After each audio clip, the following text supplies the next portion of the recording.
شروع اللہ کے نام سے جو بڑا مہربان اور نہایت رحم کرنے والا ہے۔ ریت اور پتھر۔ ایک دفعہ دو بہت گہرے دوست صحرا میں سفر کر رہے تھے۔ راستے میں باتیں کرتے کرتے دونوں میں بحث ہو گئی اور بات اتنی بڑی کہ ایک دوست نے دوسرے دوست کے منہ پہ تھپڑ دے مارا۔ تھپڑ کھانے والا دوست بہت دکھی ہوا، مگر کچھ بولے بغیر اس نے ریت پر لکھا، آج میرے سب سے اچھے اور گہرے دوست نے میرے منہ پہ تھپڑ مارا۔ چلتے چلتے ان کو ایک جھیل نظر آئی۔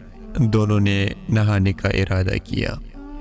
اچانک جس دوست کو تھپڑ پڑا تھا وہ جھیل کے بیچ دلدلی حصے میں پھنس گیا، مگر جس دوست نے تھپڑ مارا تھا اس نے اسے بچا لیا۔ تب بچنے والے دوست نے پتھر پہ لکھا، آج میرے سب سے اچھے اور گہرے دوست نے میری زندگی بچا لی۔ یہ دیکھ کر جس دوست نے تھپڑ مارا تھا اور بعد میں جان بچائی، اس نے پوچھا، جب میں نے تم کو دکھ دیا تو تم نے ریت پر لکھا تھا، اور جب جان بچائی تو تم نے پتھر پہ لکھا، کیوں؟